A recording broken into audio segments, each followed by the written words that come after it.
A white millionaire's wife was thrown out after giving birth to twins, one white and one black. Years later, her husband burst into tears when he saw. The fluorescent lights buzzed softly in the delivery room, cutting through the rising tension like a faint warning. Outside, the hospital hummed with life, nurses hurrying past, carts squeaking down the hallways, and the distant chime of announcements echoing through the PA system. But inside, the world was narrowing, focusing on Kathleen's labored breathing and Harold's trembling grip on her hand. "Breathe, Kathleen," Harold murmured, his voice barely steady. His free hand brushed damp hair from her forehead, but the worry etched into his features betrayed his attempt to appear calm. Kathleen winced, her body tensing with the force of another contraction. I can't." Her voice faltered, swallowed by the weight of pain and exhaustion. "You can," Harold whispered urgently, leaning closer. "You're strong. You're almost there." Dr. Taylor, her tone clipped and professional, glanced up from the foot of the bed. "Kathleen, one more push. You've got this." A guttural scream ripped from Kathleen as her body heaved with one last effort. Then, almost as if the universe had paused to draw a breath, the room was filled with the piercing cry of a newborn. "It's a girl," a nurse announced, lifting the wriggling infant into view. Harold felt an involuntary surge of relief and joy flood his chest as he caught sight of the tiny, squirming life. Tears pricked his eyes, and his lips parted in a whisper. "Annie." But the moment didn't hold. "Wait, there's another," Dr. Taylor interjected, her focus sharpening. "Kathleen, you're not done yet." Another wave of contractions gripped Kathleen, and the room seemed to compress with renewed intensity. Harold felt her hand clench his, her nails biting into his skin. He barely noticed. His focus was glued to her face, to her trembling resolve. Moments later, the second child emerged.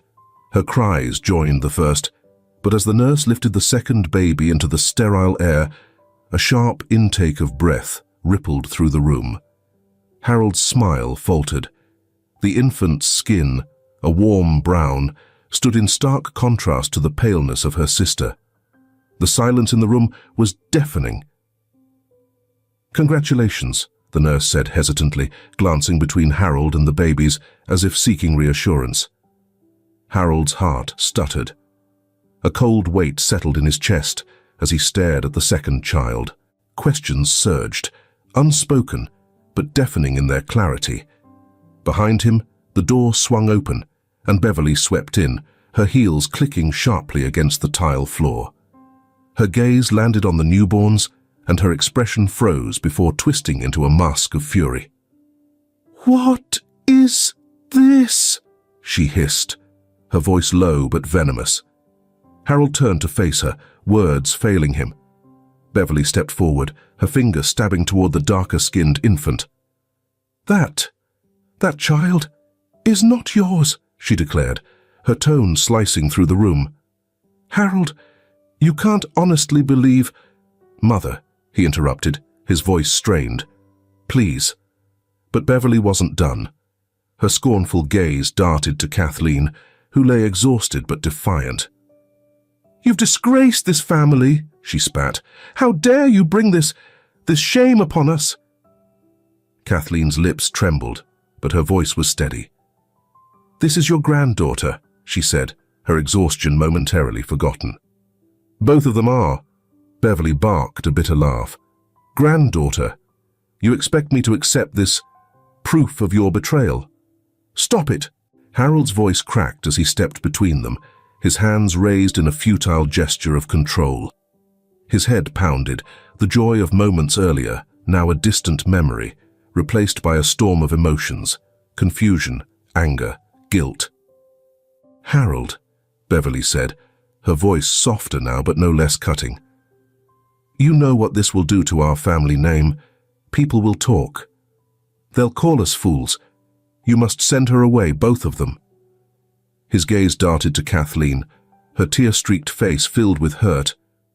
And something else. Betrayal. The weight of Beverly's words pressed down on him, suffocating, and for a fleeting, shameful moment, he wished he could escape. "Harold," Beverly pressed, her hand gripping his arm. "Do what's right for this family." Kathleen spoke, her voice breaking the silence. "Harold, please." He couldn't meet her eyes. The knot in his stomach tightened as he reached into his pocket. The necklace he had crafted for her glinted in the fluorescent light as he pressed it into her hand. "Take this," he whispered hoarsely. "Please. Take care of Hallie." Kathleen's tears fell freely now, but she clutched the necklace with trembling fingers. Her gaze lingered on him for a long, agonizing moment before she turned and left, cradling Hallie against her chest. The door clicked shut behind her, leaving a silence heavier than any argument. Harold sank into a chair, his head in his hands. The sound of Annie's soft cries echoed in the room, a reminder of what remained and what had been lost. Beverly stood tall beside him, her expression triumphant. But for Harold, all he felt was the crushing weight of regret. The apartment was silent, save for the muffled hum of traffic outside. Kathleen moved methodically, packing a small suitcase on the worn kitchen table. Her movements were quick, but deliberate, the kind of focus that comes when there's no time to dwell on emotions. Hallie stirred in her bassinet nearby, her tiny cries breaking the oppressive quiet. Kathleen paused, her hand trembling as she tucked a soft blanket around her daughter. "Is this what you wanted, Harold?" Her voice was steady, but her words carried a quiet accusation. She didn't turn to look at him as she spoke, her back to the man standing rigid near the door. "I didn't," Harold began, his words faltering. He ran a hand through his hair, his eyes darting between Kathleen and Beverly, who loomed like a shadow in the corner of the room. "This isn't what I wanted," Beverly scoffed, stepping forward with cruel precision. "What you wanted doesn't matter now, does it? What matters is salvaging what's left of this family's dignity." Kathleen's shoulders stiffened, but she kept packing. A small bundle of baby clothes went into the suitcase, followed by a frayed book she'd read aloud to Hallie on sleepless nights. The ordinary items seemed to mock the extraordinary situation she was being forced into. "Stop, Mother," Harold said, his voice low, almost pleading. "You've done enough." "Done enough?" Beverly snapped, her eyes narrowing. "I'm cleaning up your mess, Harold. Do you think the world won't notice? Do you think they won't whisper about the Anderson name being dragged through the mud?" Kathleen turned then, her gaze sharp but calm. "You think this is about your name? You think Hallie, my child, is some blemish to be erased?" Her voice didn't rise, but the words hit like stones. "You can call this whatever you want, Beverly, shame, betrayal. But the truth is, you're just a bitter woman who's forgotten what love looks like."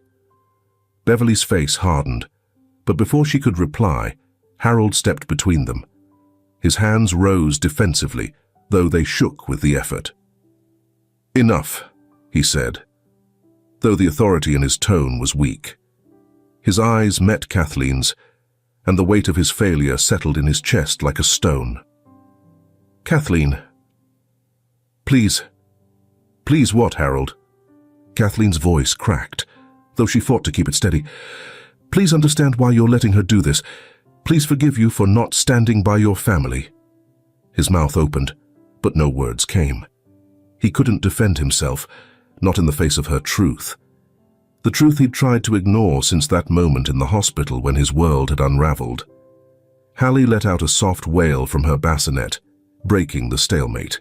Kathleen crossed the room, her hand brushing the infant's cheek as she whispered soothing words. Harold's eyes followed her, lingering on Hallie, whose dark skin felt like a mirror, reflecting all his doubts, his failures, and his weakness. "I didn't ask for this," he finally said, his voice hollow. "I didn't ask for any of this." Kathleen straightened, cradling Hallie against her chest. Her expression softened, though the pain didn't leave her eyes. "Neither did I, Harold. But here we are." She walked past him to the door, the suitcase in her free hand. Harold moved instinctively, blocking her path. His breath hitched as he fumbled in his pocket, pulling out the necklace he'd given her on their anniversary years ago. The gold chain glinted faintly in the dim light as he pressed it into her palm. "For Hallie," he said, his voice barely audible. "So she'll have something to remember. Us." Kathleen's hand closed around the necklace, her fingers trembling. She didn't say anything, but the way her lips pressed together told him everything. She would take it, but it wouldn't undo what he'd done. Beverly cleared her throat sharply, breaking the moment. "Well, if this melodrama is over, enough!" Harold's voice cracked like a whip, startling even himself. He turned to Beverly, his jaw clenched. "Leave!" Beverly's eyes widened, but she said nothing, retreating to the far end of the apartment with a disdainful glare. Kathleen adjusted Hallie in her arms, giving Harold one last look. There was no anger in her eyes now, just a quiet sadness, a resignation that spoke louder than words. Then, without another word, she stepped past him, the door closing softly behind her. Harold stood frozen, his hand still outstretched as if trying to grasp something already gone. Beverly's sharp heels clicked as she moved closer, her voice breaking the stillness. This was for the best. But Harold didn't answer. His gaze remained fixed on the closed door, the echo of Kathleen's footsteps fading into the night. Inside him, the hollow ache deepened, a chasm carved by his inability to hold on to the one thing that mattered most. The Anderson mansion was still, its grand halls filled with a quiet that Harold once found comforting. Now it felt suffocating. The air was heavy, tainted by memories of choices he couldn't undo, words he couldn't take back. The ornate chandelier above the dining table cast long shadows across the room, flickering faintly as the wind outside howled against the windows. Harold sat at the head of the polished oak table, a stack of old documents and weathered letters spread before him. The yellowed papers emitted a faint, musty odor, their edges frayed from decades of neglect. He leaned forward, elbows on the table, rubbing his temples as he tried to focus. These were family records, genealogical maps meticulously maintained by his great-grandfather. They were his last hope for answers. Beverly's voice echoed faintly from another room, sharp and dismissive, as she barked orders at the house staff. Harold ignored her, tuning out the sharpness that had shaped his life for as long as he could remember. His mother's voice was as much a part of this house as the creaking floorboards and the ever-present scent of wood polish. But tonight, he needed silence. His fingers brushed against the corner of a fragile envelope, the faded ink barely legible. It was addressed to "My dearest Helena," in a careful sloping script. A sense of unease and curiosity bubbled within him as he carefully unfolded the letter, revealing the words of a man long gone. "My dearest Helena, the world may never understand us, but our love is stronger than their hate. They see only what divides us, my fair skin, your dark hands. But we know the truth. Our hearts are bound by something far greater than the narrow minds of those who scorn us. I write this so that our children and their children will one day understand. Love is not dictated by the color of our skin, but by the courage to stand together against all odds. Yours forever, Nathaniel." Harold's breath hitched as the words sank in. The truth came sharply into focus, a puzzle piece snapping into place with painful clarity. "Helena," His great-grandmother had been black. The lineage Beverly so proudly claimed, the Anderson name that carried whispers of wealth and distinction, was built on a foundation of mixed heritage. He leaned back in his chair, the letter trembling in his hand. His thoughts were a storm, images of Kathleen and Hallie flashing vividly in his mind. Hallie's deep brown skin, the shape of her eyes. These weren't marks of betrayal. They were echoes of his family's past, a legacy buried beneath years of denial and prejudice. A faint creak pulled his attention, and Beverly stepped into the room, her sharp features bathed in the dim light. She took one look at the scattered documents, and her lips curled into a frown. "What are you doing?" she demanded, her tone clipped. Harold held up the letter, his voice heavy with accusation. "Did you know?" Beverly crossed her arms, her chin lifting in defiance. "Know what?" "That Helena, our great-grandmother, was black," Harold said, his voice trembling with anger and disbelief. "Did you know?" Beverly's expression hardened, but there was a flicker of something in her eyes, fear, maybe, or shame. "It doesn't matter," she snapped. "That was generations ago. It's irrelevant." Harold stood abruptly, the chair scraping against the floor. "Irrelevant," he repeated, his voice rising. "You forced me to send Kathleen and Hallie away. You made me believe—" He stopped, his breath ragged. "You made me doubt my own wife, my own child." Beverly's jaw tightened, but she didn't back down. "Kathleen was never good enough for this family," she said coldly. "And that child would have ruined us. I did what was necessary to protect you." "Protect me?" Harold's laugh was hollow, bitter. "You didn't protect me. You destroyed my family. You destroyed me."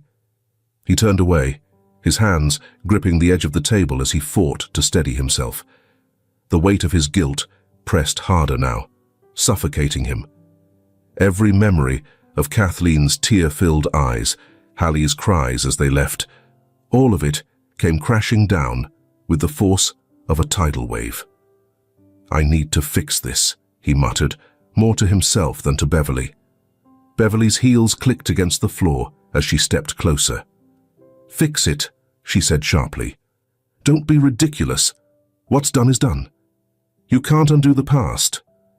Harold turned to her, his eyes blazing with a fire she hadn't seen in years.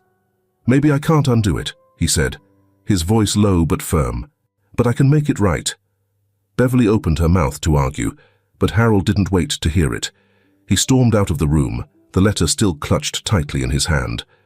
For the first time in months, maybe years, his path felt clear. As he ascended the staircase to his study, determination replaced the numbness that had gripped him since the night Kathleen left. He didn't know how he would find them, or if they would even let him back into their lives, but he had to try, for Kathleen, for Hallie, for the family he had failed to protect.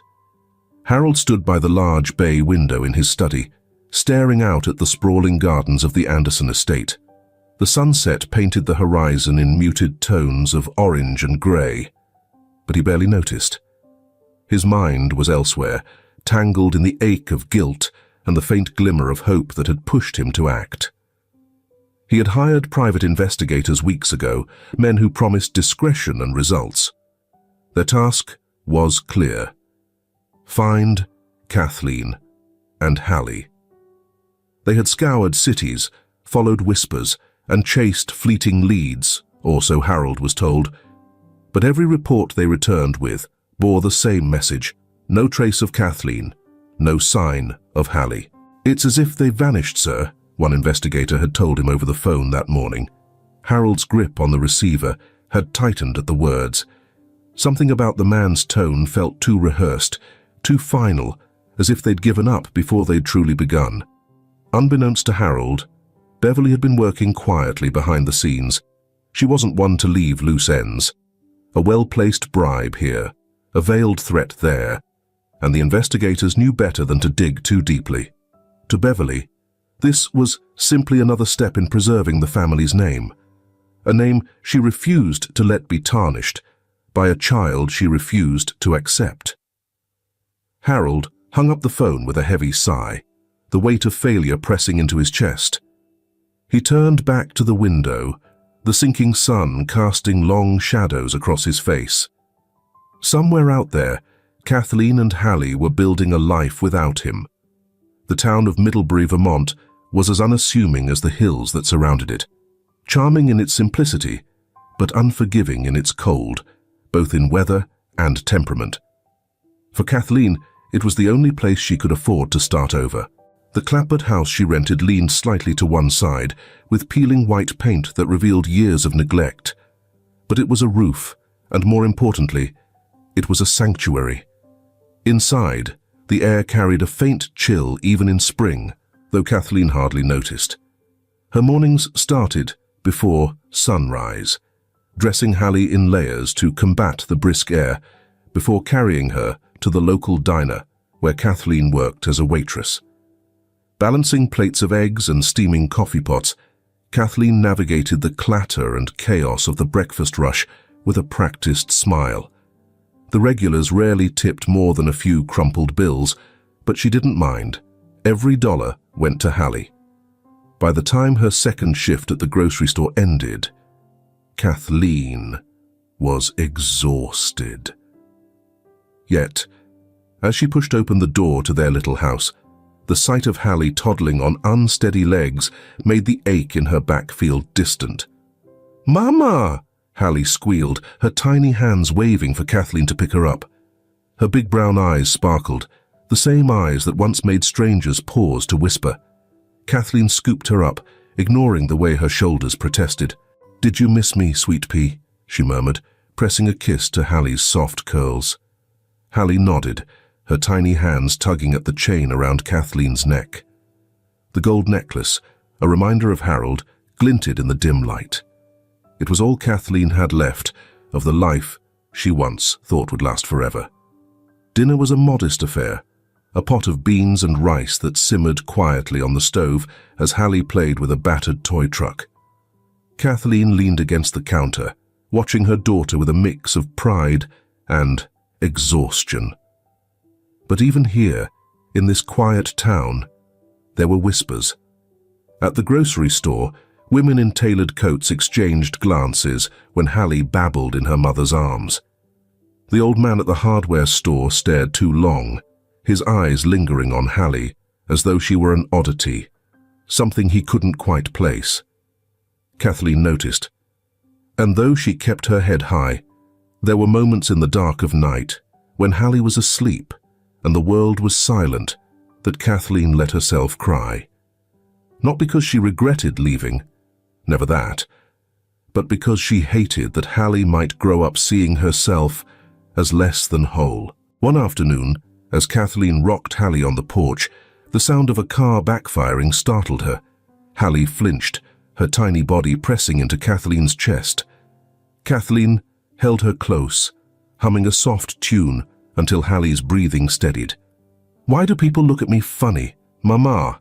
Hallie asked suddenly, her voice curious but unsure, the way only a toddler could sound. Kathleen froze. The question pierced through her like an icy wind. How do you explain prejudice to someone so innocent? She glanced down at Hallie's face, so full of trust, so full of questions. Kathleen shifted Hallie to her lap, brushing a curl from her forehead. "Sweetheart," she began slowly, "sometimes people don't understand things that are different. But, you know what?" Hallie tilted her head, her dark eyes fixed on Kathleen's face. "What?" Kathleen smiled, her voice growing warm. "Different doesn't mean bad. It means special.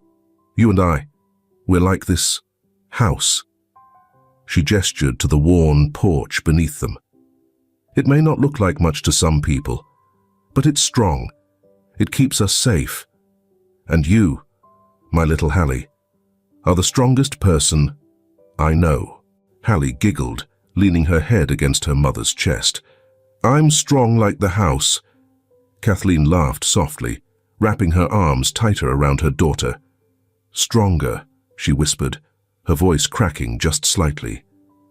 That night, as Kathleen tucked Hallie into bed, she placed the necklace into her daughter's tiny hand for a moment. "This is a piece of your story," she said quietly. "One day, you'll understand how special it makes you." Hallie nodded sleepily, the weight of the day pulling her eyelids shut. Kathleen watched her for a long moment, her heart aching with both love and fierce determination.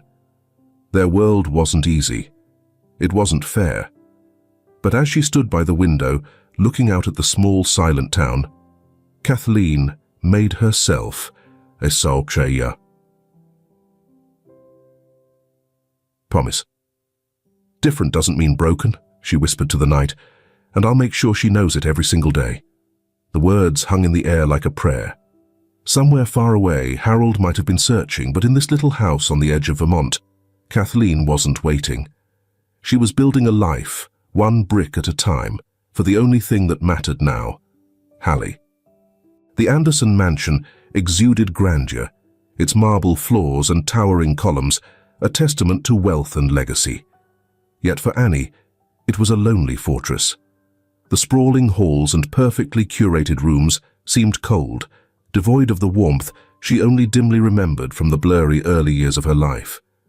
Her memories of her mother were shadows, soft hands, a gentle laugh, the scent of lavender that lingered in the air. Now, her world was shaped by the strict rules and steely presence of Beverly Anderson. "Sit up straight, Annie." Beverly's voice snapped like a whip as Annie hunched over the grand dining table, her fork poised mid-air. The 6-year-old obeyed instantly, her spine stiffening as she adjusted her posture. Beverly observed her with a critical eye before nodding, satisfied. "A proper Anderson doesn't slouch." "Yes, Grandma," Annie murmured, her voice quiet but clear. She had learned early that arguing was pointless. Beverly was a woman of iron principles. She ensured Annie's days were filled with piano lessons, etiquette classes, and hours of academic study. Mistakes were met with stern corrections, though never outright cruelty. Beverly was not unkind, but her affection was hidden, wrapped tightly in her obsession with perfection. There were fleeting moments when her gaze softened, like when Annie played a flawless piece on the piano, or recited poetry with conviction. In those rare instances, Beverly would pat Annie's head and murmur, "Good girl," and Annie would bask in the faint glow of her approval. But there was a shadow in the house that neither discipline nor achievement could banish. It lived in the weary eyes of Harold, who drifted through their days like a ghost. He was kind to Annie, in a quiet, distant way. He would ask about her lessons, listen to her stories, and smile faintly when she handed him a drawing or a flower she had picked. Yet there was a sorrow in his voice that Annie couldn't understand, a weight he carried that she was too young to name. "Why is Papa so sad?" Annie asked one evening, her small frame curled in an armchair as Beverly read beside her. Beverly stiffened, but didn't look up from her book. "Your father has a lot of responsibilities," she said curtly. "Running the Anderson estate isn't easy." Annie frowned. "But he doesn't talk about work. He just sits by the window." "That's enough, Annie," Beverly interrupted, her tone leaving no room for argument. "You have your piano practice to finish." Annie didn't ask again, but the question lingered in her mind, unanswered. Harold's sorrow, however, seeped into their interactions in ways he didn't intend. When he tucked Annie in at night, he would linger by her bedside, his hand brushing her hair as he whispered, "Good night, my darling." There was always a tremor in his voice, as if he were apologizing for something Annie couldn't understand. In those quiet moments, Annie often felt the void most acutely. She didn't know the truth. She didn't know the names Kathleen or Hallie, but she sensed the absence of something, or someone, who should have been there.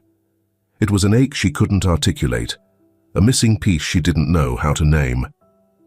Beverly filled the silence with discipline, shaping Annie into the image of an Anderson heir.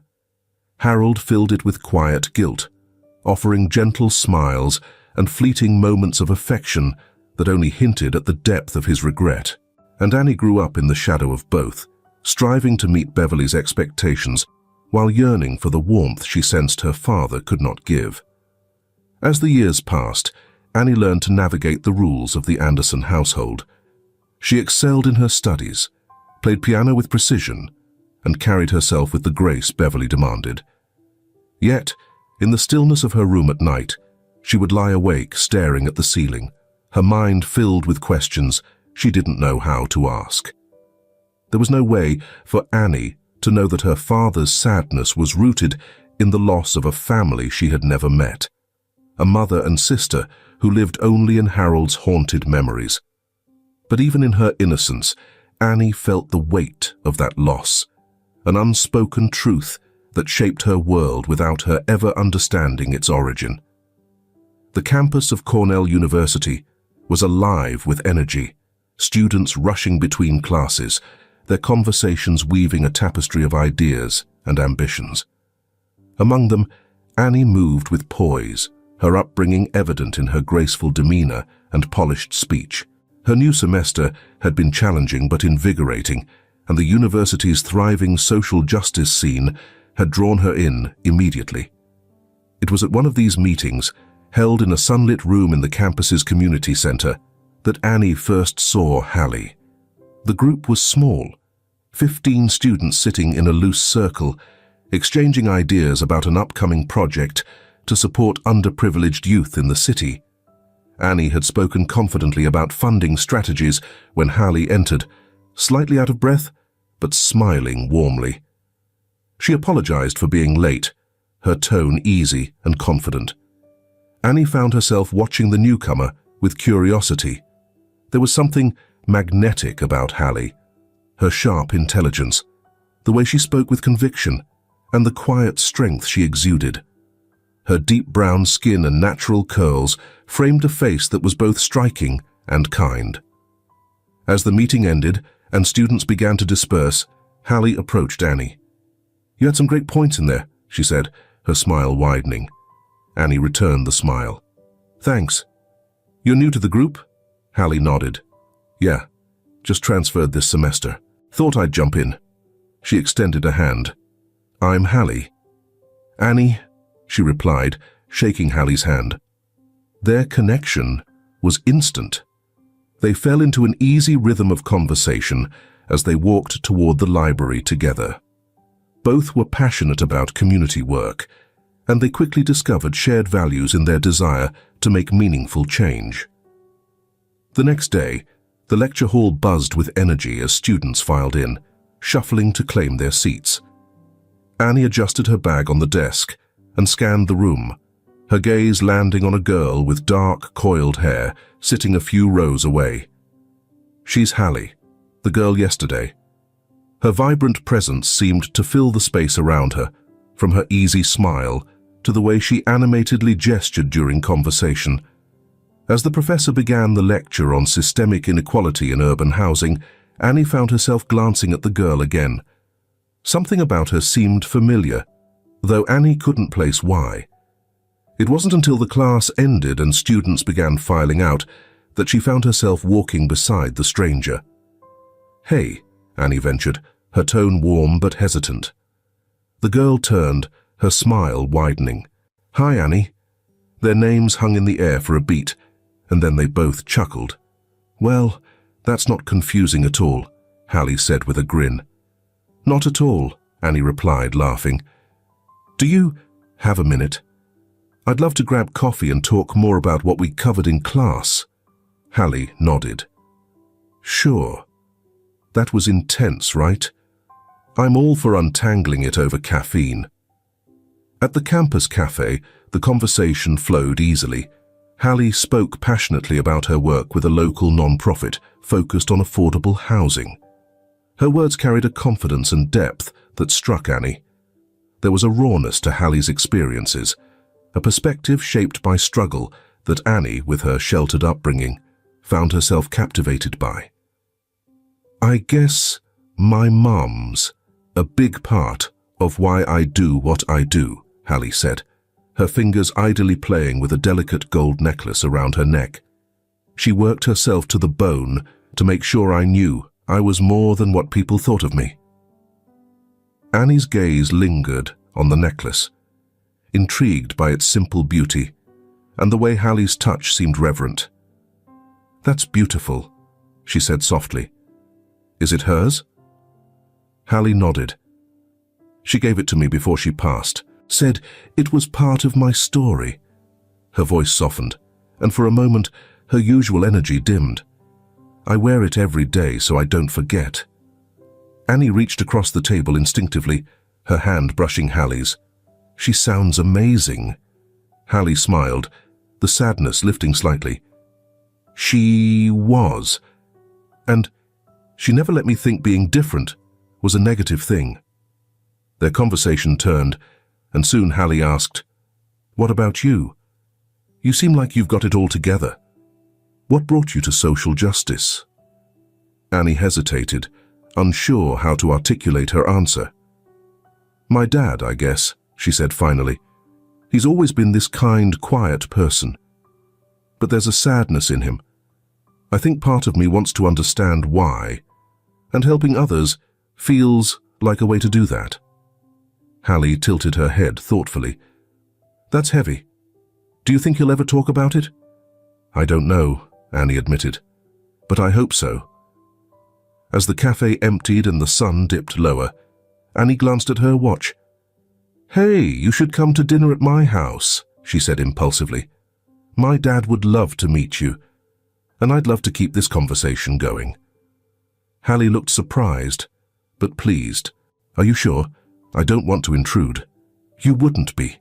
Please, it's the least I can do after you shared so much." Hallie hesitated only briefly before nodding. "All right, dinner sounds great." As they parted ways, Annie's mind buzzed with anticipation. She couldn't have known how significant her invitation would prove to be. Nor could Hallie have guessed how her story and her necklace were about to collide with a past neither of them knew they shared. We are curious to know which child you are listening to this story. Share this in the comments. Every family story is so lovely. Now, let's continue. The Anderson mansion had changed since Beverly's passing 3 years prior. The air, once charged with her domineering presence, now felt heavy with absence. Harold, no longer hemmed in by his mother's expectations, wandered its grand halls like a shadow. Without Beverly's relentless discipline, the house had softened into an uneasy quiet, though its grandeur still loomed, a shell of a home weighed down by memories and regret. The dinner table, a sprawling piece of polished mahogany, was set impeccably for 3. Harold sat at the head, his hands folded in front of him, staring at the flickering candlelight as if lost in its depths. Annie's cheerful voice filtered in from the foyer as she greeted her guest, her tone warm and excited. "Dad, this is Hallie," Annie said as she entered, leading a young woman into the room. Harold rose, a polite but distracted smile on his face. The sight of Hallie startled him. Her name, her striking features, the confident way she carried herself, and the unmistakable necklace that glinted softly against her chest. His heart thudded painfully in his chest as his gaze lingered on the delicate chain. "Hallie, this is my dad," Annie said, beaming. "Mr. Anderson, it's so nice to meet you," Hallie said, extending her hand. Her voice was smooth and steady, but her expression softened when Harold's hesitant grip met hers. "Welcome," he managed, his throat tightening. The 3 sat, and Annie filled the silence with animated conversation. She spoke about their shared classes, the campus project they were working on, and how Hallie's insight had been invaluable. Hallie, though initially reserved, began to open up. She spoke about her childhood, her late mother and the challenges they'd faced. Harold listened intently, his mind spinning with questions he dared not ask aloud. "She always told me I was special," Hallie said, her fingers brushing the necklace absent-mindedly. "She said this necklace carried part of our story, though she never really explained what she meant. It's all I have of her now." Harold's breath caught. The necklace. It was unmistakable. The intricate detailing, the delicate clasp. He had chosen it for Kathleen all those years ago. He swallowed hard, his hands tightening around his napkin under the table. "That's a beautiful piece," he said, his voice strained. Hallie glanced down at it, a small smile tugging at her lips. "Thanks. It's my most treasured thing." Harold's gaze flickered to Annie, who was listening intently. She had no idea what was unfolding in his mind, the storm of realization crashing against years of grief and regret. Could this young woman sitting across from him be Hallie? His Hallie? As the evening wore on, Harold's questions grew louder in his mind. Every detail Hallie shared, the struggles of her mother, the way she spoke about resilience and love, fit too perfectly. Yet, he said nothing, fear and hope tangling in his chest. After dessert, Annie excused herself to retrieve a book she wanted to show Hallie. The moment she left the room, the air grew heavier. "Hallie," Harold began, his voice careful. "Your mother. She must have been a remarkable woman." Hallie looked at him, her expression softening. "She was. She raised me on her own and gave me everything she could. I only wish she were still here to see me now." Harold hesitated, his words catching in his throat. Before he could say more, Annie returned, her energy breaking the tension. "Hallie, you'll love this book. It's all about the impact of housing policies on marginalized communities," Annie said enthusiastically. Hallie smiled, taking the book and flipping through its pages. Later that evening, after the girls had said their goodbyes and Hallie left with promises to visit again, Harold retreated to his study. The house, now quiet once more, seemed to press in on him. He quietly went down to the living room, picking up the cup Hallie had drunk from before the maid came to clear it away. It was the only piece of evidence, the only thing that made his life less heavy. Harold clutched the cup, his mind racing. The resemblance, the necklace, the stories Hallie had shared. It couldn't be a coincidence. His heart pounded at the possibility. He reached for the phone, dialing a number he hadn't used in years. "This is Harold Anderson," he said, his voice low but steady. "I need a DNA test done." Quietly. As the call ended, Harold leaned back in his chair, the weight of his decision settling over him. If his suspicions were correct, the girl who had sat at his table tonight wasn't just a guest. She was his daughter. The house was silent, save for the faint ticking of the grandfather clock in the hallway. Harold sat alone in his study, a sealed envelope resting on the desk before him. The DNA test results had arrived earlier that morning, delivered by a courier who didn't linger. For hours, Harold had stared at the envelope, the possibilities swirling in his mind like a storm. Finally, he tore it open, his hands trembling. The words jumped off the page. Parent-child relationship, 99.9% probability. Harold's breath caught in his throat. It was true. Hallie was his daughter. Relief and dread tangled within him, his thoughts immediately turning to Kathleen. He had failed her, failed both of them. A note attached to the report confirmed his worst fear. Kathleen had passed away 2 years earlier. The weight of it all threatened to crush him. Yet, as the initial wave of despair receded, a new resolve rose in its place. He couldn't undo the past, but he could try to mend the future. Later that evening, Harold called both Annie and Hallie to his home, insisting it was important. The dining room was prepared, though far less formal than usual. Annie arrived first, her cheerful chatter filling the space as always, but Harold's strained smile didn't go unnoticed. "Dad, are you okay?" Annie asked, her brow furrowing. "Just a lot on my mind," Harold replied, brushing off the question. When Hallie arrived, the tension in the room seemed to double. She greeted them warmly, unaware of the emotional minefield she had just entered. Dinner began with polite conversation, Annie leading most of it as she recounted stories from campus. Harold contributed sparingly, his eyes flicking toward Hallie more often than not. Finally, unable to contain himself any longer, Harold set his fork down and cleared his throat. "Hallie," he began, his voice low but steady. "There's something I need to tell you. Both of you." Annie stopped mid-sentence, her eyes darting between her father and Hallie. "Okay," Hallie said cautiously, her posture stiffening. Harold hesitated, the weight of his words pressing down on him. "Hallie, the necklace you wear, I recognize it." Hallie blinked, her fingers instinctively brushing the pendant. "You do?" He nodded. "I gave it to your mother many years ago." Confusion flickered across Hallie's face. "My mother? But how?" Harold took a deep breath, his voice trembling. "Hallie, I believe you're my daughter." The words hung in the air, heavy and unrelenting. Annie gasped, her hand flying to her mouth as she turned to Hallie. Hallie froze, her expression a mixture of shock and disbelief. "What are you talking about?" Harold's voice cracked as he pressed on. "I didn't know until recently. I ran a DNA test after you came to dinner the other night.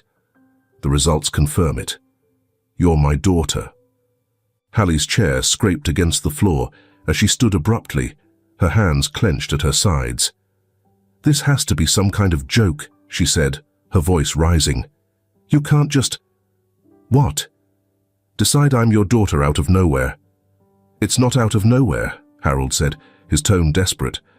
I made mistakes. Terrible mistakes. Your mother, Kathleen, He faltered, his hands shaking.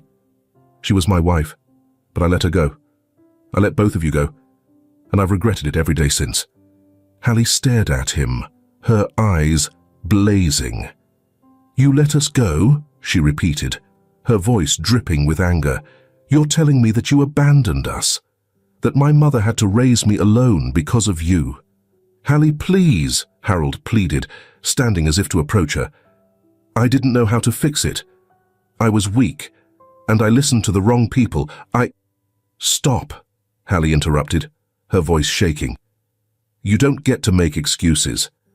My mother worked herself to death to give me a life, and you were here, in this mansion, doing what?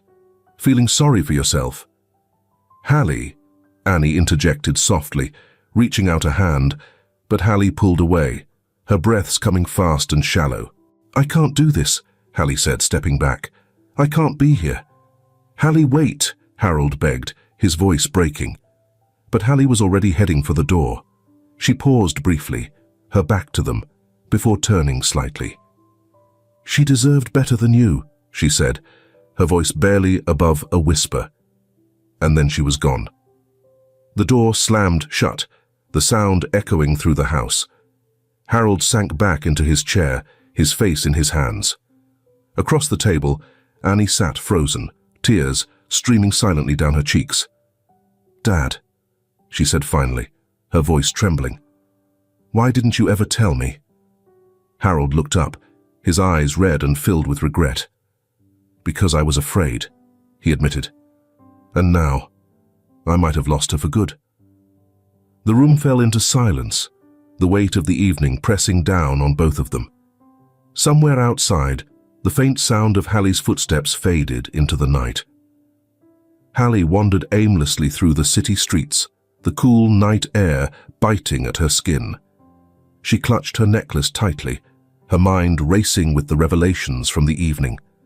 Her thoughts were a mess of anger, confusion, and a longing she didn't want to admit. The father she'd never known had been right there all along, living in a mansion while her mother had struggled to keep them afloat. She found herself at a park, empty save for the occasional jogger. The soft glow of a street lamp illuminated a lone bench near the lake. Hallie sat down, the tension in her shoulders slowly giving way to exhaustion. Her mother's voice echoed in her memory. "Never let anyone define your worth, Hallie.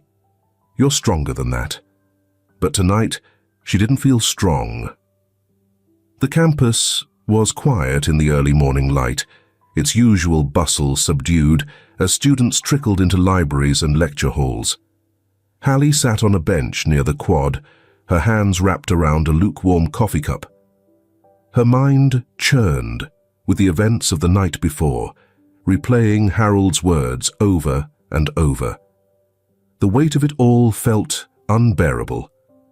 The sudden revelation of a father she didn't want to claim, the betrayal she couldn't forgive, and the question she was too afraid to ask. She didn't notice Harold's approach until his shadow fell across her. Hallie looked up sharply, her expression hardening as she met his gaze. "What are you doing here?" she asked, her tone clipped. Harold hesitated, his hands shoved deep into the pockets of his coat. His usually composed demeanor was gone, replaced by a raw vulnerability. "I came to see you," he said softly. Hallie scoffed, turning away. "You've done enough." "I know," Harold said, his voice faltering. He took a tentative step closer. "But I need you to hear me out. Please." Hallie's shoulders stiffened, but she didn't move to leave. She set her coffee down on the bench beside her and crossed her arms.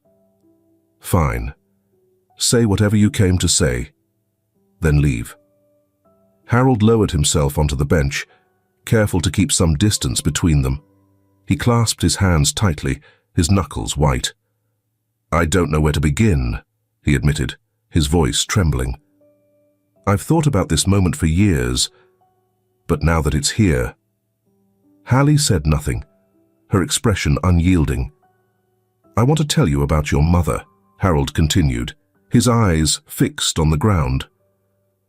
"Kathleen was extraordinary. She was strong, compassionate, and so full of life. I loved her more than I can ever put into words." He paused, his voice catching. "But I failed her. I failed both of you." Hallie's jaw tightened, but she didn't interrupt. "I let fear control me," Harold said, his voice thick with regret. "Fear of my mother's judgment, of losing the life I thought I needed to protect. I was weak, and in my weakness, I hurt the two people I should have protected the most." He finally looked at Hallie, his eyes filled with tears. "You didn't deserve that. Neither did Kathleen. She deserved a partner who stood by her, not someone who let her walk away. And you deserved a father who fought for you, not one who hid behind excuses." Hallie's lips trembled, but she kept her expression hard. "You think saying this makes it better? That it erases the years my mother struggled to give me what you were too afraid to?" "No," Harold said immediately, shaking his head. "I know it doesn't. I know I can never make up for what you lost. But I'm here now, Hallie.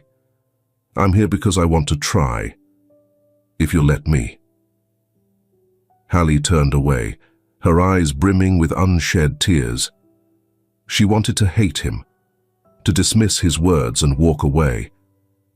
But something in his voice, his brokenness, his sincerity, made her pause. "Why now?" she asked, her voice barely above a whisper. "Because I can't let fear rule me anymore," Harold said simply. "Because I lost Kathleen, and I can't lose you too. You're my daughter, Hallie, and I want to be your father, if you'll let me." At that moment Annie appeared, her face flushed from running. "Hallie," she said breathlessly, glancing between them. "I came as soon as Dad told me he was coming here." Hallie stood abruptly, her emotions boiling over. What? Are you here to convince me too? No, Annie said softly, stepping closer. I'm here because I care about you, and because I know how much Dad has regretted everything. He's not perfect, Hallie, but he's trying. Please don't shut him out. Hallie's defenses wavered, her gaze shifting between Harold and Annie. The anger and betrayal she felt were still raw, but beneath them was something else, a flicker of longing she couldn't ignore. Harold rose, his movements slow and tentative. Take your time, he said, his voice thick with emotion. I'll wait as long as it takes. Just, please know how much I care about you. Hallie stared at him for a long moment, the walls she'd built around her heart trembling. Finally, she turned back to the bench, picking up her coffee. I don't know if I can forgive you, she said quietly. Harold nodded, his expression both painful and hopeful. I understand. As he and Annie stepped away, Hallie remained on the bench, her coffee cooling in her hands. She didn't call them back, but she didn't leave either. For the first time in years, she allowed herself to wonder what it might mean to have a father. The Anderson mansion felt different as Hallie stepped inside, her suitcase trailing behind her.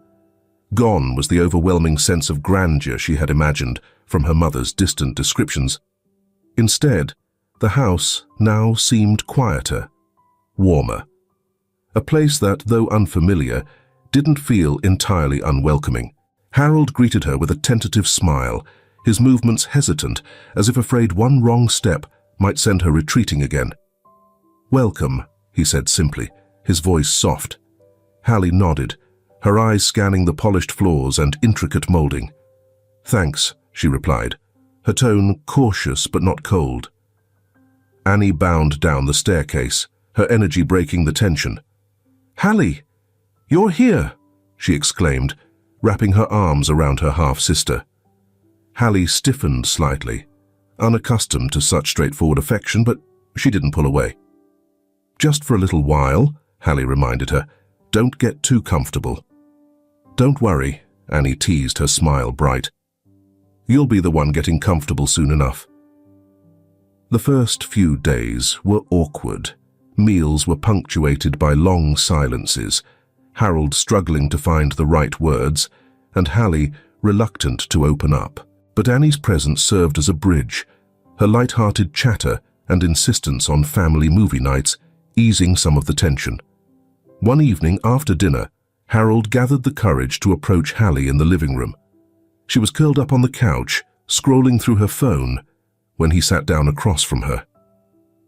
I've been thinking, he began, his tone careful, about your mother and how we can honor her memory. Hallie looked up, her expression wary but curious. What do you mean? I know I can never undo the mistakes I made, Harold said, his voice thick with emotion.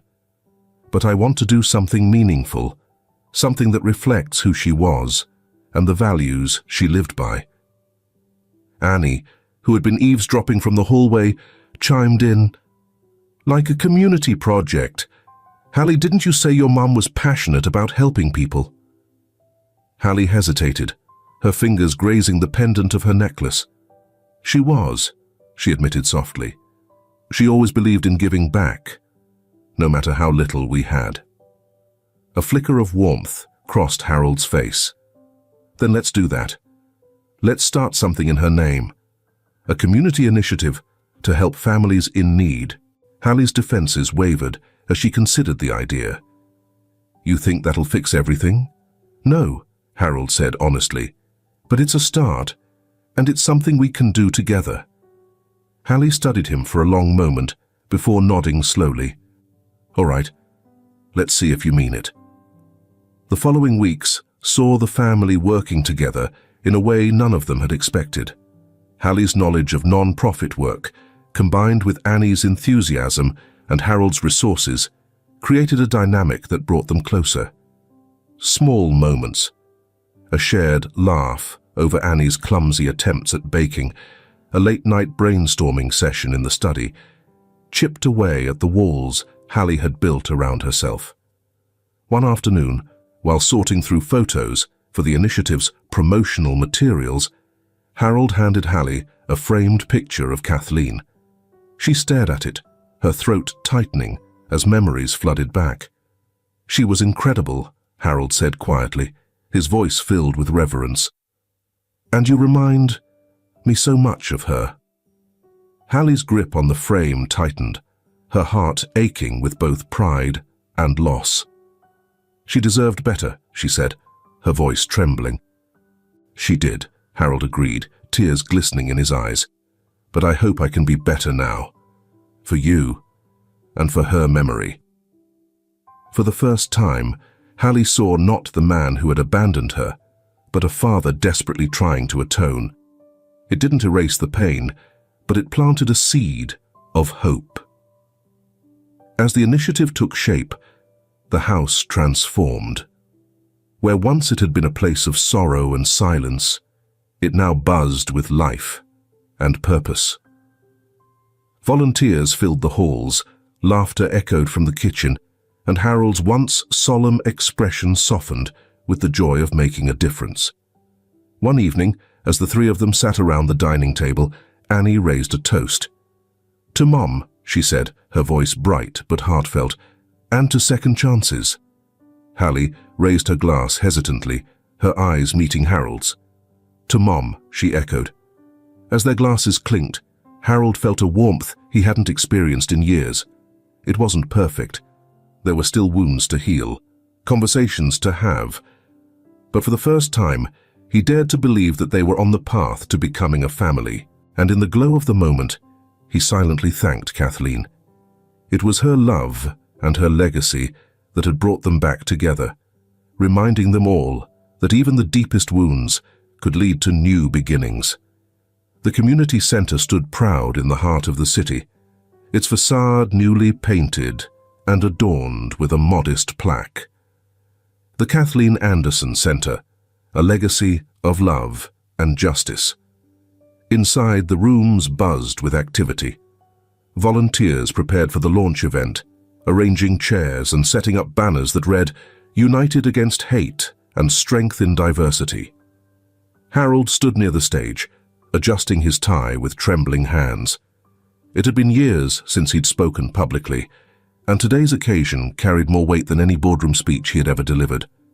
This was about family, about Kathleen, about making amends. Hallie entered the room, her presence commanding yet humble. She wore a simple dress and her mother's necklace, the gold pendant catching the light. Since deciding to join her father and sister in their mission, Hallie has taken on the role of a public advocate. Her story of resilience, love, and the fight against prejudice had already begun to inspire others. "Ready?" Annie asked, appearing beside her with a clipboard in hand.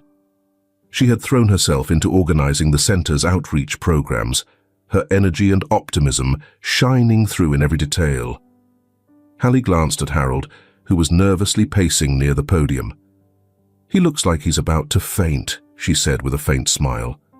Annie grinned. "You should have seen him practicing his speech last night. I think he went through a whole box of tissues." The room began to fill, a diverse crowd of community members, activists and friends settling into their seats. Hallie and Annie exchanged a glance before heading to join their father near the stage. When it was time to begin, Annie stepped up first, her bright smile and warm tone instantly putting the audience at ease. She spoke about the center's mission, the importance of creating safe spaces, and the tireless effort it had taken to bring the vision to life. Then it was Hallie's turn. She walked to the podium with quiet confidence, her voice steady as she shared her story. "I grew up not knowing my father," she began, her gaze sweeping the crowd, "and for years I carried anger and questions about why he wasn't there. But I also grew up with a mother who taught me the value of love, resilience, and standing up for what's right. This center is for her, for the strength she gave me, and for the strength we can give each other." The audience erupted into applause, the sound echoing through the room. Finally, Harold stepped forward, his hands gripping the edges of the podium. He took a deep breath, his voice breaking slightly as he began. "I stand here today as a man who has made mistakes, grave ones. I failed my family when they needed me most, and for years I let guilt and fear keep me from trying to make things right." His eyes found Hallie and Annie in the front row, their expressions a mix of pride and emotion. "But my daughters, both of them, taught me that it's never too late to change. That redemption is possible if you're willing to face your mistakes and work to do better." He paused, the room utterly silent. This center isn't just about righting my wrongs.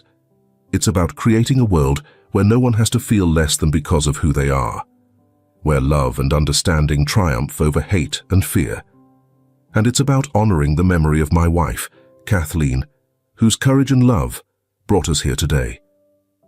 Tears glistened in the eyes of many in the audience as Harold stepped back, his speech met with a standing ovation. The rest of the event was a celebration.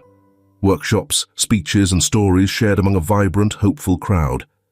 Hallie found herself surrounded by people eager to hear more about her journey, while Annie flitted from group to group, ensuring everything ran smoothly. As the evening drew to a close, Harold joined his daughters by the center's entrance. The three of them stood hand in hand, watching as the last guests departed. If this film touches your heart, leave your mark with a like, and don't forget to subscribe to our channel to explore more meaningful stories with us. Share your feelings with us and tell us your own stories. Every word you share is a building block that helps create our strong and enduring community. Together, we'll create a warm space where everyone can share and connect. Finally, don't miss the incredible stories coming your way soon. We're always here to bring you the best selections, full of deep values, yet entertaining. See you there.